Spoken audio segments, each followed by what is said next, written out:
حضرت عمر فاروق محمد رسول اللہ صلی اللہ علیہ وسلم کی گردن اڑانے کے ارادے سے نکلتے ہیں. نبی اکرم کی گردن اڑانے کے لیے نکلتے ہیں. تلوار ننگی باہر نکالے ہوئے ہیں. ایک مسلمان صحابی ان کو راستے میں مل جاتے ہیں. ان سے پوچھتے ہیں ارے بھائی عمر تلوار باہر نکالے ہوئے ہو, کہاں جا رہے ہو؟ آج تو چہرے پر بہت غصہ نظر آ رہا ہے. حضرت عمر نے کہا تمہارے نبی کو قتل کرنے جا رہا ہوں.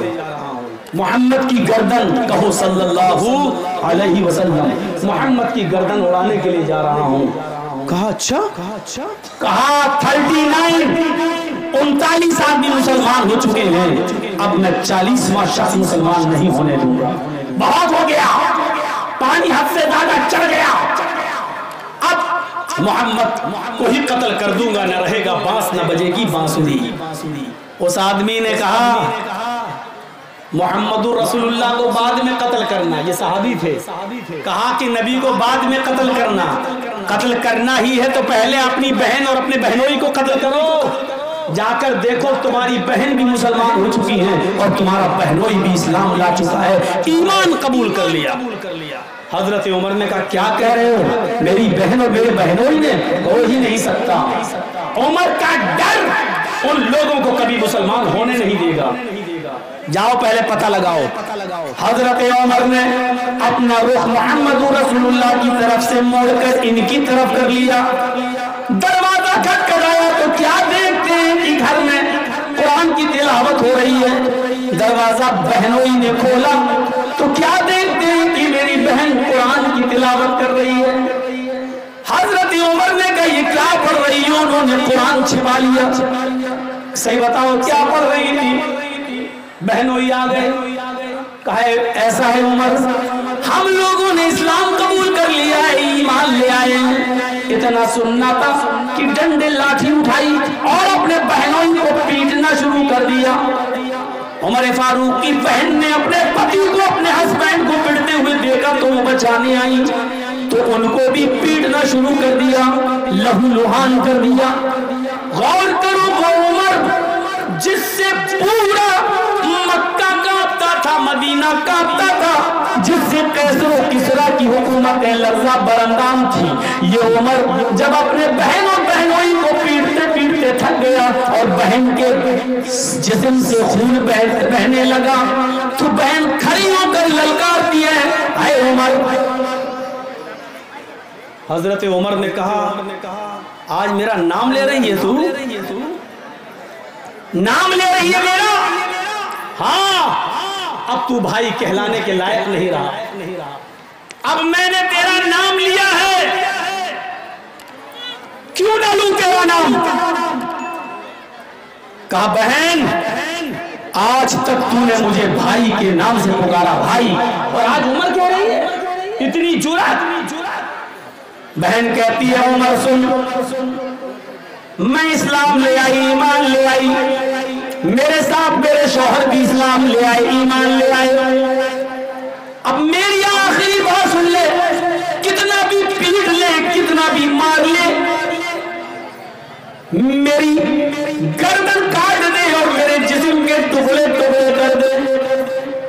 سیرت عمر کی کتاب میں لکھا ہے کہ عمر کی بہن نے ایک جملہ اور کہا فاطمہ نے, اے عمر میرے جسم کے ٹکڑے ٹکڑے کرنے کے بعد میرے ان ٹکڑوں کو کتوں کے سامنے ڈال دے اور میرے گوشت کو, میرے جسم کے ٹکڑوں کو کتوں کو کھلوا دے.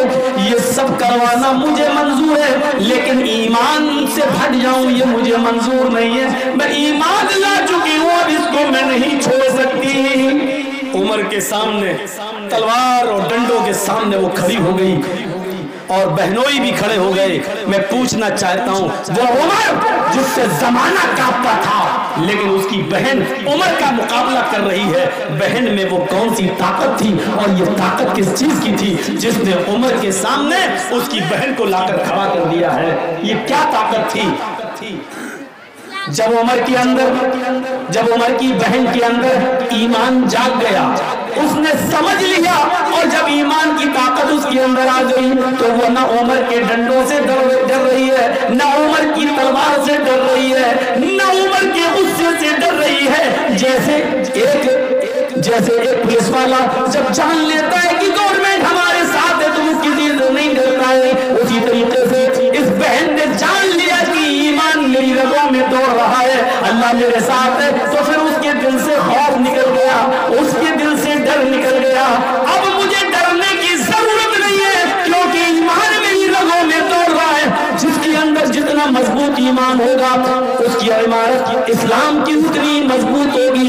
اپنے اندر ایمان کی طاقت پیدا کرو، اللہ کی قسم ایمان اگر اپنے اندر پیدا کر لیا تو دنیا کی ساری طاقتیں تمہیں ہیچ نظر آئیں گی، دنیا کی ساری طاقتیں تمہیں مکھی یا مچھر جیسی نظر آئیں گی۔ آپ کسی سے نہیں ڈرو گے، شرط یہ کہ تم اپنے اندر اسلام ایمان پیدا کرو، اپنی بنیاد سے جڑ جاؤ، نہیں جڑو گے تو پتنگ کی طرح کٹو گے، نیچے آؤ۔ حضرت بلال کی طرف نظر ڈالو، حضرت بلال کی طرف نظر ڈالو میرے پیارے ساتھیوں، وہی حضرت بلال ہیں جو نہایت ہی کالے کلوٹے ہیں، جن کی شکل اتنی کالی کہ حدیث کی کتابوں میں آتا ہے کالحمہ۔ کوئلے کو بلال کو ایک جگہ رکھ دیا جائے تو کوئلہ تمہیں پھر بھی صاف نظر آئے گا، بلال کوئلے سے زیادہ کالے، لیکن یہی وہ بلال ہے جن کے اندر ایمانی طاقت اتنی زیادہ تھی کہ جب یہ اسلام لائے، ایمان لائے تو کافروں نے ان کو پکڑا، زمین کے اوپر گرم ریت پر لٹا دیا۔ ریت گرم ہے، بالو گرم ہے، اور گرم بالو پر لٹا دیا جس سے پیڑ جلنے لگی۔ اس کے باوجود ان کے اوپر رحم نہ آیا تو ایک بھاری پتھر لا کر ان کے سینے کے اوپر رکھ دیا تاکہ ان کا سینہ دب جائے۔ اس کے باوجود پوچھا گیا اے عمر اب کیسا لگ رہا ہے؟ اس گھناؤنی تکلیف، دردناک تکلیف کے باوجود حضرت عمر کی زبان سے جو جملے نکلے، حدیث کی کتاب ان جملوں کو ریکارڈ کرتی ہے، آہد آہد آہد۔ اب بھی میں یہی کہوں گا کہ اللہ ایک ہے، اللہ ایک ہے، اللہ ایک ہے۔ یہ بلال کے اندر یہ اسپرٹ جو آئی، بلال کے اندر یہ طاقت جو آئی، پورے کافروں کے سامنے اکیلا ہے بلال، زمین پہ لٹا دیا گیا ہے، گرم بالو پہ لٹا دیا گیا ہے، بھاری پتھر بلال کے سینے پہ رکھ دیا گیا ہے، لیکن بلال ڈر نہیں رہا ہے، بلال کانپ نہیں رہا ہے۔ بلال سے پوچھا جا رہا کیسا لگ رہا ہے؟ بلال کہتے ہیں آہد آہد آہد، اللہ ایک ہے، اللہ ایک ہے، اللہ ایک ہے۔ بلال کو تمام لوگوں سے نڈر کون سی چیز نے بنایا؟ اس کا جواب وہی ہے، اسی ایمان نے۔ ایمان کی طاقت آپ اپنے اندر پیدا کر کے دیکھ لیجئے، پھر آپ دیکھیے کہ دنیا کی بڑی سے بڑی طاقتوں سے آپ لڑ جائیں گے، ڈرنے کا نام نہیں لیں گے۔ صرف ایمان کی طاقت آپ اپنے اندر پیدا کر لیجئے۔ حضرت بلال کو جب احد احد سنا تو ان کو اٹھایا، پھر دوسری جگہ لے گئے، آگ کے انگارے بچھے ہوئے تھے، حضرت بلال کو آگ کے انگاروں کے اوپر لٹا دیا گیا۔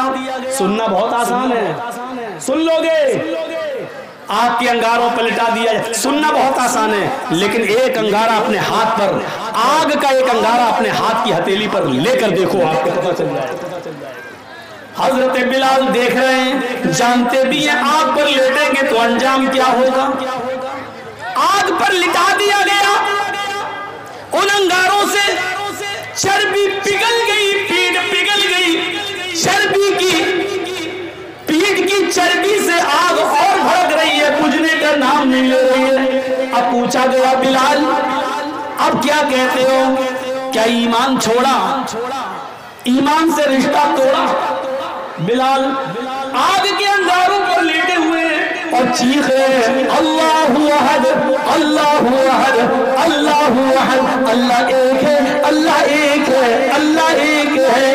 حضرت بلال کو کافروں نے آگ کے انگاروں پر لٹا دیا اور پھر بھی حضرت بلال یہ نہیں کہہ رہے مجھے چھوڑ دو، مجھے جانے دو، مجھے معاف کر دو، نہیں نہیں، وہ آج ان کافروں کے سامنے کھڑے ہیں اور یہی کہہ رہے ہیں کہ اللہ ایک ہے، اللہ ایک ہے۔ ایسی منزلیں نہیں ملتی ہیں کہ اللہ کے نبی نے کبھی بلال سے کہا تھا اے بلال، اے بلال مجھے اللہ نے جنت بھی دکھائی، مجھے اللہ نے جہنم بھی دکھائی۔ جب میں جنت دیکھ رہا تھا تو مجھے اپنے آگے آگے جوتوں کی آواز سنائی دی۔ میں نے پوچھا جبریل یہ جوتوں کی آواز کس کی ہے؟ مجھے تو کوئی دکھائی نہیں دے رہا ہے۔ بلال، جبریل نے بتایا کہ یہ بلال ہے جو دنیا میں ہے لیکن ان کے جوتوں کی آواز تم جنت میں سن رہے ہو۔ یعنی بلال نے اتنی تکلیفیں اٹھائی ہیں دین کے لیے، ایمان کے لیے کہ اللہ نے ان کو جنت دے دی۔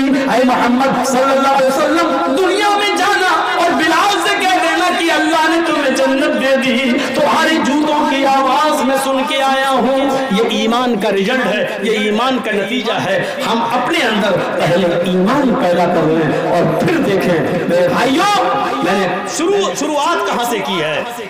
آم کے پھل سے کی ہے۔ اگر گرتا ہے ٹوٹتا ہے تو آسمان پر نہیں جاتا، زمین پر۔ کیوں؟ جو چیز اپنی بنیاد سے رشتہ توڑ لیتی ہے اس کا مقدر ترقی نہیں ہوتی ہے، پستی ہوتی۔ جو پتنگ اپنی ڈور سے کرتی ہے تو اوپر نہیں جاتی، نیچے آتی ہے، کیونکہ اس نے اپنی بنیاد سے رشتہ توڑ لیا ہے۔ آپ کی اور ہماری بنیاد ہے ایمان۔ اگر اس سے ہم نے اپنا رشتہ توڑ لیا تو کبھی ہم ترقی نہیں کر سکتے ہیں، ہم تنزلی کا شکار ہوں گے، ہم نیچے جائیں گے۔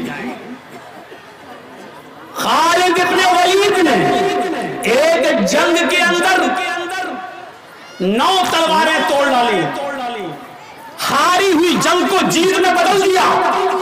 ہر طرف خالد ابن ولید کے چرچے ہونے لگے۔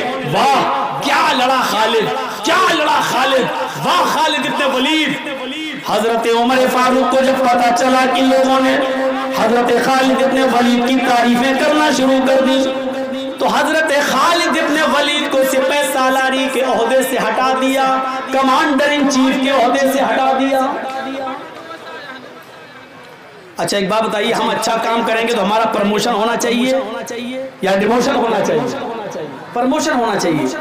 حضرت خالد ابن ولید نے 9 تلواریں توڑی، جیت ہاری ہوئی جنگ کو جیت میں بدل دیا، چاروں طرف چرچے ہو رہے ہیں، تو حضرت عمر کو ان کو آگے بڑھانا چاہیے، پروموشن دینا چاہیے یا نیچے؟ عقل تو یہی کہتی ہے کہ آگے پروموشن دینا چاہیے، لیکن حضرت عمر نے الٹا کیا۔ کیا کیا؟ خالد ابن ولید کو معزول کر دیا، ان کو کمانڈر ان چیف کے عہدے سے ہٹا دیا اور عام سپاہی بنا کر تلوار دے دی، جاؤ اب تم کمانڈر ان چیف نہیں، کسی بھی جنگ میں جاؤ گے تو ایک معمولی سپاہی کی حیثیت سے لڑو گے۔ لوگوں نے کہا خالد عمر نے تمہاری انسلٹ کی ہے، عمر نے تمہیں ذلیل کیا ہے، تم نے تو بہادری دکھائی ہے جنگ کے اندر، تمہیں تو انعام ملنا چاہیے تھا، لیکن خالد تمہیں ہٹا دیا گیا ہے، چھوڑ دو عمر کو، ہٹ جاؤ، استعفا دے دو، تمہارے لیے بہت سے راستے کھلے ہیں، ادھر آ جاؤ۔ خالد ابن ولید نے جو جواب دیا وہ ایمان سے بھرا ہوا جواب تھا۔ خالد ابن ولید نے کیا جواب دیا؟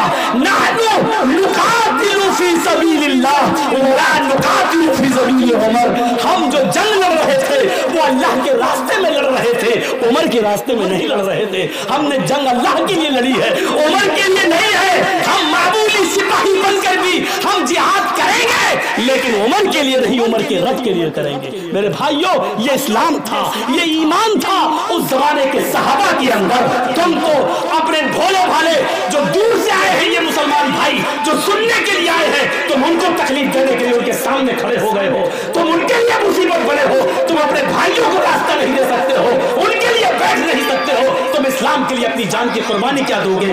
لعنت ہے، آج کہنا پڑ رہا ہے تم سے، بڑی بدقباش قوم ہو چکی ہو یہ مسلم قوم۔ کسی سائنٹسٹ نے کہا تھا جب میں نے قرآن پڑھا تو مجھے دنیا کی سب سے بہتر مذہب اسلام لگا، لیکن جب ہم نے دورہ کیا تو دنیا کی سب سے بری قوم ہمیں مسلمان نظر آئی ہے۔ سب سے اچھا مذہب اسلام لگا لیکن سب سے بدتر قوم ہمیں مسلمان نظر آئی ہے۔ یہ قوم ہے ہماری، لاکھ سمجھانے کے باوجود نہیں مانتی ہے اور دوسروں کو تکلیف دیتی ہے۔ میرے بھائیوں، ہمیں سوچنا چاہیے اور چلو بھر پانی میں ڈوب کے مر جانا چاہیے کہ آپ کا خطیب یوپی سے جس کو محبتوں کے ساتھ تم بلاتے ہو لیکن اس کی اتنی سی بات ماننے کے لیے تیار نہیں ہو۔ جب میری نہیں مان سکتے ہو تو اسلام کی بات کیا مانو گے اور قرآن کی بات کیا مانو گے؟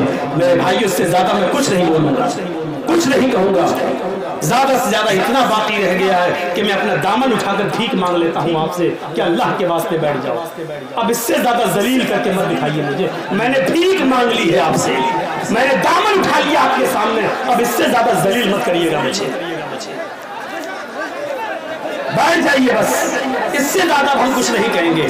آئیے، بڑی اچھی باتیں ہونے لگی ہیں، تو اب میں نے آپ کو بتا دیا میرے بھائیوں، خالد ابن ولید کو لوگوں نے بہت بہکایا، ادھر آ جاؤ، ادھر آ جاؤ، یہاں تک کہ ان سے کہا گیا کہ ہمارے مذہب میں آ جاؤ، ہم تمہیں آدھے ملک کی حکومت دے دیں گے اور اپنی شہزادی کا نکاح بھی تمہارے ساتھ کر دیں گے۔ خالد ابن ولید کو بادشاہ نے آفر دے دیا، ہم آدھی ملکیت آدھی بادشاہت دے دیں گے اور اپنی شہزادی کا نکاح تمہارے ساتھ، شادی تمہارے ساتھ کر دیں گے۔ عمر نے تمہاری انسلٹ کی، لیکن خالد ابن ولید کا جواب سنیے میرے پیارے ساتھیوں، وہ جواب یہی تھا کہ نحن نقاتل فی سبیل اللہ ولا نقاتل فی سبیل عمر، میں نے جو جنگ لڑی ہے وہ اللہ کے لیے، اللہ کے راستے میں لڑی ہے، عمر کے راستے میں میں نے نہیں لڑی ہے۔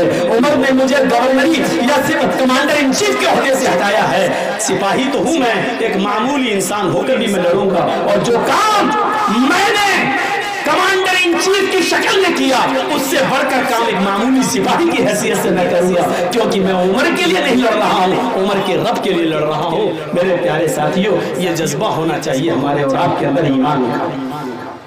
کوئی عہدے کی لڑائی نہیں تھی، ہم تو مر جاتے ہیں، مدرسے کا اچھا سیکریٹری اس کو بنا دیا ہمیں نہیں، مسجد کا متولی اس کو بنا دیا ہمیں نہیں، اسی پہ جنگیں ہوتی لڑتے، یہاں تک کہ کورٹ میں بھی مقدمے پہنچ جاتے ہیں، صاحب میں ہوں رجسٹرڈ ہوں، میں چڑھا ہوا ہوں، مجھے ہٹا دیا گیا۔ مسجدوں اور مدرسوں کے معاملات آج عدالتوں میں، اس سے بڑی شرم کی بات ہمارے لیے اور کیا ہو سکتی ہے؟ میرے پیارے بھائیوں، ہمیں غور کرنا چاہیے اپنے آپ پر، کیا ایمان سے ہمارا رشتہ جڑا ہوا ہے؟ آئیے ایمان کی طاقت پر آپ کو ایک بہت زبردست مثال دیتا ہوں۔ دنیا کی تاریخ میں ایک شخص ایسا بھی گزرا ہے جس نے بیک وقت پوری دنیا پر حکومت کی ہے، 4 لوگوں نے کی ہے، ان میں ایک فرعون کا نام بھی آتا ہے، بہت زبردست ظالم گزرا ہے، اور فرعون کے مقابلے میں اللہ تعالیٰ نے کس کو پیدا کیا تھا؟ موسیٰ علیہ السلام۔ یہ واقعہ آج بالکل میری زبان سے نیا واقعہ ہوگا آپ کے لیے، ذرا سنیے، ایمان دیکھیے کس کو کہتے ہیں، یہ چیز مجھے آپ کے سامنے رکھنا ہے۔ جب تھک گیا فرعون بھی تو کہا کہ موسیٰ آؤ مقابلہ کر لیتے ہیں، یا تو آپ تمہارے آدمی اس دنیا میں رہیں گے یا میرے آدمی رہیں گے، آؤ ایک میدان میں جمع ہو جاتے ہیں۔ موسیٰ علیہ السلام اپنے چند لوگوں کو لے کر چلے جاتے ہیں، موسیٰ پر ایمان لانے والے تھے ہی کتنے، معمولی لوگ، چند لوگ۔ فرعون کی پوری فوج آ گئی، فرعون نے اپنے جادوگروں کو بلا لیا، ادھر آؤ آؤ آپ کو ایک منظر دکھاتے ہیں، یہاں اسپیڈ میری تھوڑی سی سلو ہو جائے گی کیونکہ مجھے سمجھانا ہے۔ فرعون نے اپنے ساتھیوں کو بلا لیا، ادھر آؤ، ایسے کرتب دکھانا، ایسے تلسم دکھانا کہ آج موسیٰ کے قوم کے لوگ، یہ مسلمان جتنے آئے ہیں سب ہار جائیں، دیکھو ہمارا نام مٹی میں نہ ملنے پائے، آج تمہیں موسیٰ کو شکست دینا ہے، موسیٰ کو ہرانا ہے۔ فرعون کو اپنے جادوگروں پر بہت بھروسہ تھا، جادوگروں نے کہا بالکل آپ تیار رہیے، موسیٰ اور اس کے قوم کو ہرانا میرے بائیں ہاتھ کا کام ہے، ابھی ہرا دوں گا۔ جب دونوں آمنے سامنے آ گئے، ادھر فرعون کا لشکر کھڑا ہے، فرعون بھی، ادھر موسیٰ کا لشکر کھڑا ہے۔ فرعون کے جادوگروں نے فرعون سے کہا، اوہو ایمان دیکھیے، فرعون کے جادوگروں نے فرعون سے کہا، اِنَّا لَنَا لَأَجْرًا إِن كُنَّا نَحْنُ الْغَالِبِينَ۔ اے فرعون، اے ہمارے بادشاہ، اگر ہم موسیٰ سے جیت گئے، موسیٰ پر غالب آ گئے، موسیٰ کو ہرا دیا تو ہمیں کیا انعام ملے گا؟ اِنَّا لَنَا لَأَجْرًا إِن كُنَّا نَحْنُ الْغَالِبِينَ۔ اگر ہم غالب آ گئے، قرآن کہہ رہا، قرآن، اگر ہم غالب آ گئے تو ہمیں کیا انعام ملے گا؟ ہمیں آپ کیا نوازیں گے؟ ہمیں کیا دیں گے؟ ادھر سے فرعون کی طرف سے جواب آتا ہے، نعم وَإِنَّكُمْ لَمِنَ الْمُقَرَّبِينَ، تم ہمارے خاص لوگوں میں شامل ہو جاؤ گے، کیبنٹ میں تمہیں جگہ مل جائے گی، تم ہمارے مقرب بن جاؤ گے، میرے آس پاس بیٹھو گے، میرے ساتھ چلو گے، کھاؤ گے، پیو گے۔ ابھی کسی کو پتا چل جائے کہ ہم یہ کام کریں گے تو مودی جی کا ہم قریبی بن جائیں گے، تو کرے گا کہ نہیں کرے گا؟ فوراً کر جائے گا۔ کیوں؟ ارے بھائی مودی کا مقرب بن جائے تو سمجھ لو کہ انڈیا میرے ہاتھ میں۔ اب سوچو کہ فرعون کے جادوگروں کو جب فرعون نے یہ کہا کہ ہم تمہیں اپنا مقرب بنا لیں گے، اپنا قریبی بنا لیں گے، اپنے دربار میں تمہیں شامل کر لیں گے، تو فرعون کے جادوگروں کا حوصلہ کتنا بلند ہو گیا ہوگا۔ وہ فرعون جس کی حکومت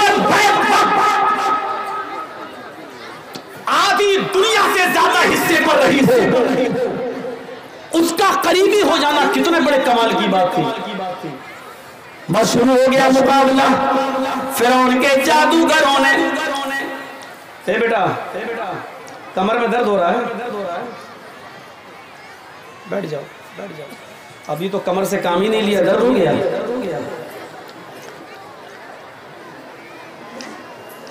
یہی ہوتا ہے، کوئی بھی میرے سامنے ہو جائے بیٹھ جائے، میں بھول جاتا ہوں میں کیا بول رہا ہوں۔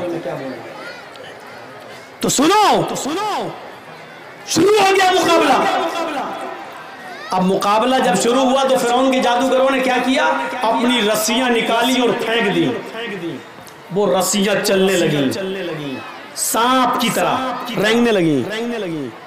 موسیٰ علیہ السلام تھوڑا ڈر بھی گئے ہیں، دیکھنے والوں کو سانپ نظر آنے لگا، پھینکی رسیاں، وہ سانپ نظر آنے لگیں۔ موسیٰ علیہ السلام ڈر بھی گئے، اللہ نے کہا لا تخف یا موسیٰ، موسیٰ ڈرو نہیں۔ رسیاں سانپ بن گئی، سانپ تو تھی نہیں، وہ تھی رسیاں، لیکن دیکھنے والوں کو سانپ دکھ رہی تھی۔ اللہ نے کہا نلقی عصاک، اے موسیٰ جو تمہارے ہاتھ میں ڈنڈا ہے وہ زمین پر مار دو۔ اب دیکھیے کیا ہوگا، مقابلہ دیکھیے کیسا ہو رہا ہے۔ تمہارے ہاتھ میں جو ڈنڈا ہے اس کو زمین پر مار دو۔ موسیٰ علیہ السلام نے جو اپنا ڈنڈا زمین پہ مارا، فَإِذَا هِيَ تَلْقَفُ، ایسا لگا وہ ایک اژدہا بن گیا اور اژدہا کی شکل میں آیا، اور آتے ہی اس نے فرعون کے جادوگروں کی رسیوں کو جو سانپ دکھ رہے تھے سب کو کھا گیا، سب کو ہضم کر گیا۔ جو کھولا منہ سب اس کے منہ میں چلے گئے جتنے سانپ دکھ رہے تھے۔ فرعون کے جادوگر ہکا بکا رہ گئے ہیں، وہ سمجھ گئے، یہیں سے وہ سمجھ گئے کہ ہم نے جو دکھایا وہ تلسم تھا، ہم نے جو دکھایا وہ جادو تھا، ہم نے جو دکھایا وہ ڈھال تھا، ہم نے جو دکھایا وہ مکاری تھی، ہم نے جو دکھایا وہ ایک چال تھی۔ لیکن موسیٰ نے جو دکھایا وہ مکاری نہیں ہے، وہ چال نہیں ہے، وہ جادو نہیں ہے، وہ اللہ کی مدد ہے۔ موسیٰ نے جو دکھایا وہ جادو نہیں ہے۔ وہ سمجھ گئے، وہ یہ بھی سمجھ گئے کہ آپ بالکل بچنے کا راستہ نہیں ہے۔ بیک وقت جیسے ہی انہوں نے دیکھا کہ ہماری رسیوں کو جو سانپ نظر آ رہی تھی، موسیٰ کا اژدہا کھا گیا، موسیٰ نے جو ڈنڈا مارا وہ اژدہا بن گیا اور کھا گیا۔ وہ سمجھ گئے کہ میری حالت خراب ہے، موسیٰ نے جو دکھایا وہ موسیٰ کا کمال نہیں، موسیٰ کے رب کا کمال ہے۔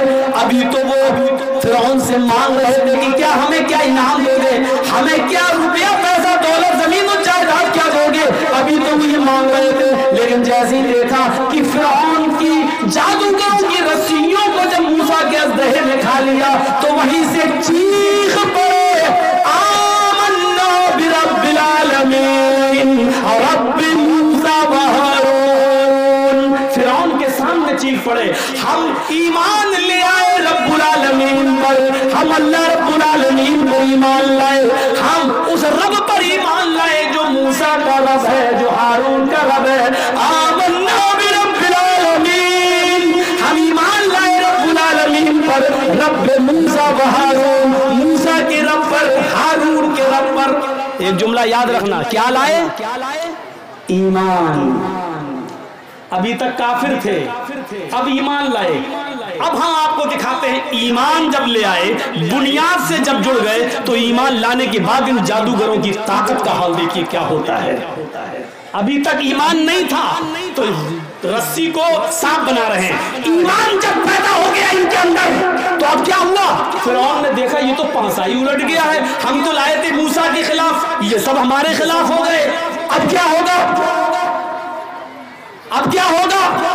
تو فرعون نے کہا اے جادوگرو تم بہت بڑی غلطی کر رہے ہو, میری اجازت کے بغیر تم ایمان لے آئے, میری اجازت کے بغیر تم ایمان لے آئے, بہت غلط کام تم نے کیا ہے. سمجھ لو میں تمہیں ایک اور موقع دے رہا ہوں, ہارون و موسیٰ کے رب پر ایمان چھوڑ دو, لوٹ آؤ ہمارے پاس. انہی جادوگروں نے جو ایمان لے آئے, اب جواب کیا دیا فرعون کو, اس جواب کو دیکھو, اس میں ایمان کی طاقت چھلکتی ہوئی نظر آتی ہے. لن نؤثرک علی ما,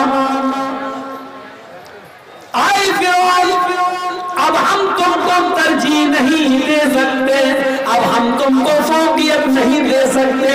ان واضح نشانیوں کو دیکھنے کے بعد جو اللہ تبارک و تعالیٰ کی طرف سے موسیٰ نے دکھائی ہے, ہمیں اپنا جھنڈا زمین پہ مارا اور اللہ نے اژدہا بنا دیا, اس نشانی کو دیکھنے کے بعد ہم اب ایمان بدل نہیں سکتے, ہمارا ایمان باقی رہے گا. اے فرعون سن لو, کان کھول کر اب تو ہمارا کچھ بھی کر لو, اب ہم کچھ بھی نہیں کریں گے, ہمارا ایمان اب رب العالمین کے اوپر ہو گیا. فرعون نے اس کے جواب میں جو جملے کہے وہ سنو, کیا کہا؟ لأقطعن أيديكم وأرجلكم من خلاف ثم لأصلبنكم أجمعين. اے جادوگرو اگر تم نے موسیٰ کے رب کو نہ چھوڑا, اے جادوگرو اگر تم نے ہارون کے رب کو نہ چھوڑا, تو ہم تمہیں تمہارے ہاتھ اور تمہارے پیر کاٹ دیں گے مخالف سمتوں سے. لأقطعن أيديكم وأرجلكم من خلاف, ہم تمہارا دائنا ہاتھ کاٹیں گے تو الٹا بایاں پیر ہم تمہارا کاٹ دیں گے, اور اگر ہم نے بایاں ہاتھ کاٹا تو دایاں پیر ہم تمہارا کاٹ دیں گے. تمہارا ایک ہاتھ اور ایک پیر کاٹیں گے, اگر ہاتھ دایاں کاٹا تو پیر بایاں, اور پیر اگر ہم نے دایاں کاٹا تو ہاتھ بایاں, ایک پیر اور ایک ہاتھ ہم تمہیں کاٹ دیں گے. ثم لأصلبنكم أجمعين, اور اس کے بعد ہم تم سب کو سولی پہ لٹکا دیں گے, ہم تم سب کو سولی پہ چڑھا دیں گے. اس کے جواب میں ایمان چونکہ پیدا ہو چکا تھا, فرعون سامنے تھا, فرعون کا لشکر سامنے تھا, لیکن اس کے باوجود جب ایمان پیدا ہو گیا تو اس کے جواب میں انہوں نے کیا کہا؟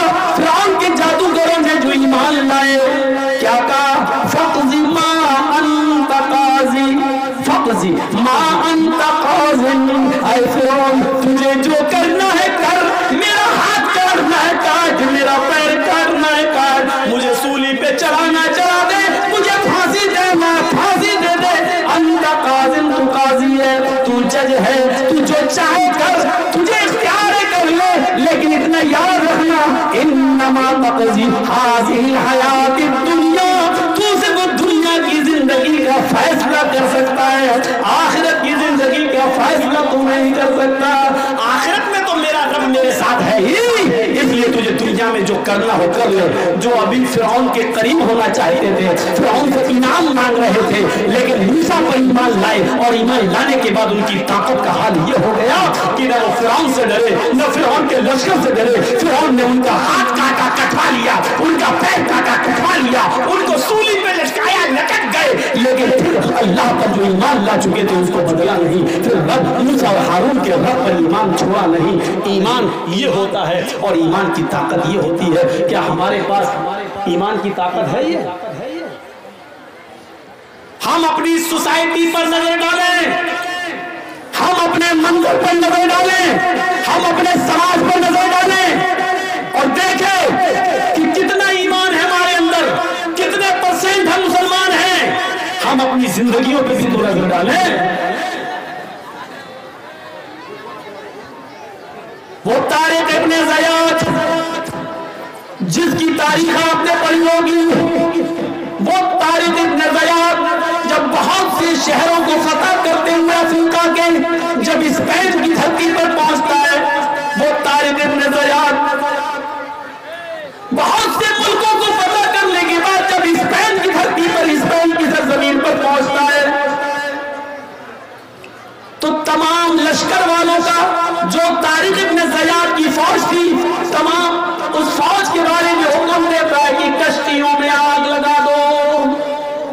سمندر سے راستہ پار کرتے ہوئے اسپین میں گھستے ہیں طارق ابن زیاد، اور جب اسپین پہنچ جاتے ہیں تو جو فوج کشتیوں میں آئی تھی، ناؤ پہ آئی تھی، طارق ابن زیاد نے حکم دیا ساری کشتیوں کو جلا دو۔ لوگوں نے کہا یہ کیا کر رہے ہیں آپ، کیوں جلا دیں؟ فرمایا آپ یا تو اس دھرتی کے اوپر اللہ کے اسلام کا جھنڈا گڑے گا یا ہم مریں گے، دو ہی راستے ہیں۔ اے فوجیوں تمہارے پاس، اے مسلمانوں تمہارے پاس، ہم یہاں یا تو اللہ کے قانون کا نفاذ کریں گے یا مریں گے، بھاگنے کا کوئی راستہ نہیں ہے۔ اس لیے ہم نے کشتیاں جلوا دی ہیں، اب نہ کوئی بھاگ سکتا ہے نہ کوئی فرار ہو سکتا ہے، اب اس ملک میں رہنا ہے تو اللہ کے اسلام کا جھنڈا لہرانا ہے یا پھر جہاد کر کے ہمیں مر جانا ہے۔ ہمارے پاس دو ہی راستے ہیں، زندہ رہنا ہے تو اسلام نافذ کرو، نہیں تو لڑ کے مر جاؤ۔ بھاگنا، کوئی بھاگے نہیں، اس لیے میں نے کشتیاں جلا دی تاکہ نہ رہے گا بانس نہ بجے گی بانسری۔ یہ ایمان تھا، ایمانی طاقت ان کے اندر تھی۔ میرے بھائیوں، یہ ڈر پیدا ہوا کہ اگر یہ یہاں اسپین کی فوج سے کہیں ہمارے مسلمان ڈر نہ جائیں، کہیں کشتی سے آئے کشتی اٹھا کر پھر بھاگ نہ جائیں، اس لیے اسپین پہنچنے کے بعد طارق ابن زیاد نے کشتیاں جلوا دی اور کہا اب یا تو رہیں گے تو اسلام قائم کریں گے یا پھر لڑ کر مر جائیں گے، دو راستوں کے علاوہ تیسرا راستہ ہمارے پاس نہیں ہے۔ اور یہ وہی کر سکتا ہے جس کے پاس ایمانی طاقت ہو۔ ہماری بنیاد کمزور ہے۔ ابھی دیکھ لیجئے، ابھی ایک لڑکے کی کسی لڑکی سے شادی کی بات ماں باپ چلانے لگے، ایمان کا اندازہ لگا لیجئے گا وہیں پر فوراً بات ہوتے بات آ جائے گی۔ بیٹا کیا کرتا ہے کہ کپڑے کی دکان ہے، 10 لاکھ روپے کی دکان ہے، اس پر بیٹھتا ہے۔ فوراً لڑکے کا باپ ایک دم کہے گا کہ جب 10 لاکھ کی دکان پر بیٹھتا ہے تو کم سے کم ایک موٹر سائیکل تو آپ دے ہی دو گے۔ میرا بیٹا 10 لاکھ کی دکان پہ بیٹھتا ہے، کپڑے کی دکان پہ بیٹھتا ہے، تمہاری بیٹی کو کھلائے گا پلائے گا، تو کیا آپ دکان پہ آنے جانے کے لیے کیا ایک بائک نہیں دے سکتے ہو؟ ابھی پتا چل جائے گا شادیوں کے موقع پر کہ ایمان کتنا % ہمارے اندر موجود ہے۔ میرے بھائیوں، میں نے کل کے بھی جلسے میں کہا تھا کہ جب کوئی اپنے بیٹے کے نام پر بائک مانگتا ہے، موٹر سائیکل مانگتا ہے، تو اللہ کی قسم مجھے ایسا لگتا ہے کہ اس سے بڑا انٹرنیشنل بھکاری کوئی ہے ہی نہیں۔ میرے دروازے پر کوئی لگڑا لولا آئے 100 200 500 روپے دینے میں اچھا لگتا، کمانے کے لائق نہیں ہے، ہاتھ کٹے ہیں، پیر کٹے ہیں، لگڑا ہے آنکھوں سے اندھا، اللہ کے نام پہ مانگ رہا 100 روپے دے دو بیچارے کو، اچھا لگتا ہے کیونکہ وہ اللہ کے نام پہ مانگ رہا ہے۔ اب ایمانداری کے ساتھ بتاؤ، یہ ہٹا کھٹا نوجوان تندرست اور اپنے بیٹے کے نام پہ کہہ رہا ہے 70,000 کی بائک دے، وہ اللہ کے نام پہ مانگ رہا ہے، یہ بیٹے کے نام پہ مانگ رہا ہے، تو ایمانداری کے ساتھ بتائیے کہ انٹرنیشنل بھکاری کون ہوا؟ جو اللہ کے نام پہ 100 روپے مانگتا وہ، یا جو اپنے بیٹے کے نام پر موٹر سائیکل مانگ رہا ہے وہ کون ہے؟ یہ آپ فیصلہ کر کے بتائیے کہ ان دونوں میں انٹرنیشنل بھکاری کون ہے؟ الفاظ میرے کڑوے ہیں، سخت ہیں، زہریلے ہیں، لیکن سننا پڑے گا آپ کو۔ معافی نہیں مانگوں گا میں نے بھیک مانگ لی شیروانی کا دامن اٹھا کر اپنی قوم کے لیے، لیکن یہاں میں غلط نہیں ہوں۔ میں نے کہا ہے انٹرنیشنل بھکاری، میں اپنے جملوں پر قائم ہوں، اس کے لیے میں آپ سے معافی کا چندہ نہیں مانگوں گا کہ معاف کر دو، نہیں۔ کیوں مانگے؟ ہم نے کوئی غلط بولا ہے کیا؟ ہو انٹرنیشنل بھکاری بھیجا کرو، اپنے بیٹے کے نام پہ مانگو گے اور ہم آپ کو بھکاری بھی نہ کہیں۔ بارات آ رہی ہے صاحب، 400 اور 500 آدمی بارات میں جا رہے ہیں، ایمان دیکھیے ہمارا 400 500 آدمی، لڑکی والے سے کہہ رہے ہیں صاحب ہلو 400 آدمی کی بارات جا رہی ہے، اچھا لڑکی کا باپ مجبور ہے، اچھا ٹھیک ہے، سنو